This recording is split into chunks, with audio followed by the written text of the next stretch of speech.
On certain nights in Mali, when the harmattan winds drift in from the Sahara and the stars seem so close you could reach up and pluck them from the sky, an old storyteller might sit cross-legged on the dry earth, surrounded by the quiet hum of the village. The flicker of firelight dances against his weather-worn face, and his eyes, like polished onyx, glint with secrets far older than the desert itself. He raises a hand to the heavens and points to a star, small, almost unremarkable to the naked eye. "Sigitolo," he says softly, "the star of the deep beginnings, the one we have always known. And if you stay long enough, if you listen closely enough, you'll hear a story that ripples across time, bending the boundaries between myth and astronomy, between science and the unexplainable." The Dogon people live far from the modern noise of the world, in the rocky plateaus and sandstone cliffs of the Bandiagara escarpment in West Africa. Their homes, carved into the ochre cliffs or built from sun-baked mud, look like they've grown straight out of the earth itself. This is a place where centuries fold into one another, where the past doesn't sit behind you but beside you, whispering in every gust of wind, in every pattern woven into cloth, in every step of a masked dancer. Long before telescopes could peer deep into the velvet dark of the universe, before European explorers traced coastlines and drew maps, the Dogon spoke of a star they called Sigitolo, what modern astronomers call Sirius, the brightest star in our night sky. But here's the thing. They didn't just speak of the dazzling star we can see with our eyes. They spoke in astonishing detail of another star that circles it, a companion so small, so dense, and so faint that it is invisible to the naked eye. Today, we know that this companion exists. Astronomers call it Sirius B.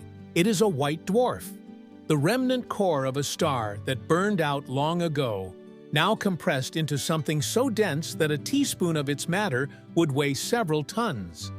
It orbits Sirius A once every 50 years. But here's the catch. Sirius B wasn't confirmed by modern science until the 19th century.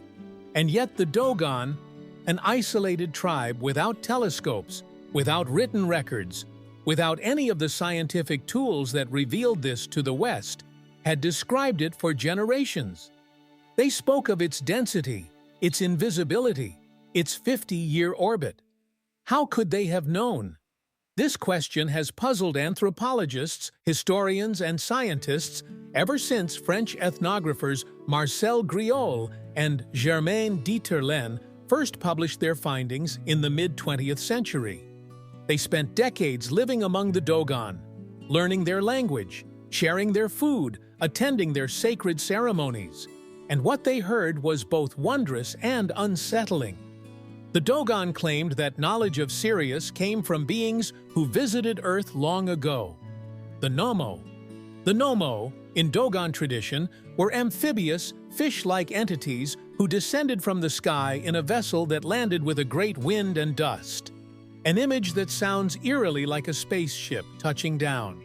They brought knowledge, they brought order, and they taught the Dogon about the structure of the solar system, the orbits of the planets, and the hidden companion star of Sirius.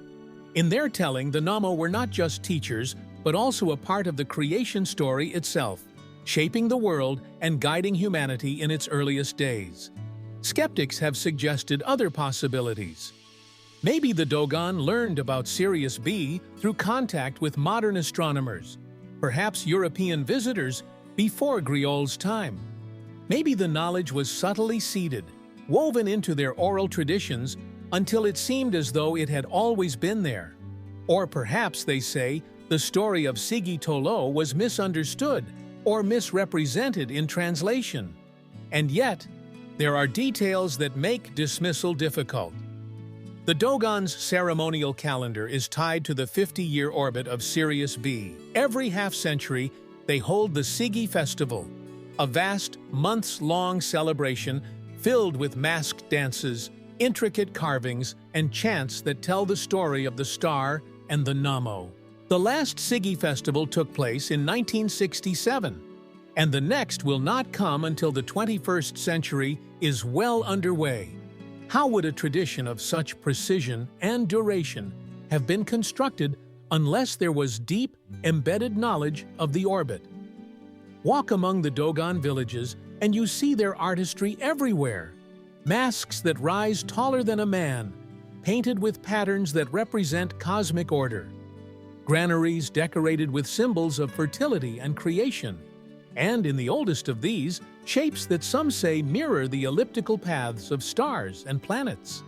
On a clear night, when the moon is low and the stars are sharp, elders can point to constellations by name, mapping the sky with the same confidence a cartographer traces coastlines. If you stand there with them, gazing at Sirius, bright, steady, flickering in the heat shimmer of the African night, you feel the thinness of the line between science and story. Modern astronomy confirms the orbit and density of Sirius B, but it can't explain how an ancient, isolated culture came to know these truths. Unless, of course, you consider the Dogon's own explanation, that the knowledge was gifted from beyond. There's a hypnotic quality to the Nommo myth. In Dogon lore, they were beings of water, able to live both in their world and ours.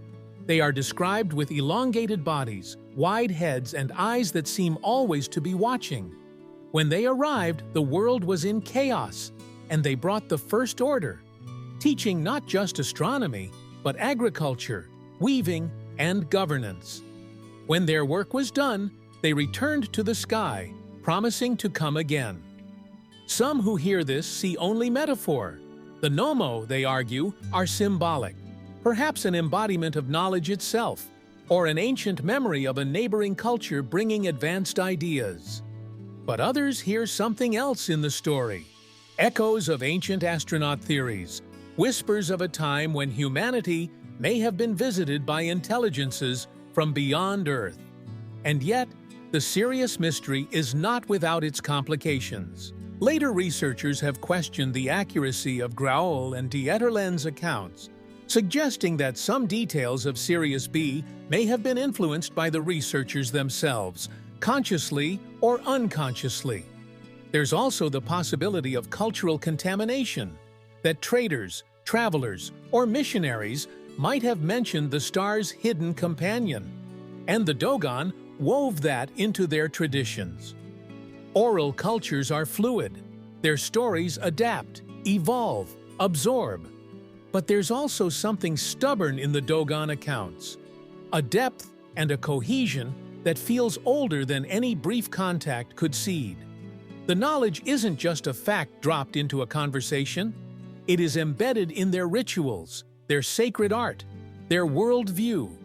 And even if you strip away the Nommo, strip away the myths, you're left with a startling reality. The Dogon were speaking accurately of something our most powerful telescopes couldn't reveal until barely a century ago. This is the part that keeps astronomers awake at night. That sense that we might not be the first to look into the dark and understand what's there. That perhaps, scattered in oral traditions across the globe, there are fragments of knowledge that predate our instruments, our science, maybe even our species' full awakening. On nights when the wind dies and the fire burns low, I think about the Nommo, not as literal fish beings stepping from a craft, but as messengers, whether from another world, another dimension, or the deep collective dream of humanity. Messengers who leave behind not just stories, but precision, fact embedded in myth, waiting for the right ears to hear it. And I think about the Dogon people themselves, perched on their cliffs, watching the stars, passing down their knowledge in chants and dances, in festivals timed to a celestial heartbeat we still don't fully understand. The world around them has changed. Airplanes pass overhead, satellites crawl across the sky, and the hum of distant cities creeps ever closer. But when the harmattan blows and Sirius rises, the old stories still come alive. Maybe one day we'll have an answer. Maybe one day we'll know for certain whether the Sirius Mystery is the product of ancient contact, a quirk of cultural exchange, or something far stranger. But until then, the Dogon Plateau remains a place where science and myth stand side by side under a sky glittering with truths we have yet to grasp. Thank you for joining me on this journey into one of the most intriguing intersections of astronomy and ancient tradition. If you were told a story like this, one that defied the limits of the technology you knew, would you believe it came from the stars or from somewhere closer to home? Share your thoughts in the comments. And if you enjoyed this journey into the unknown, please like, comment, and share. It truly helps keep these stories alive.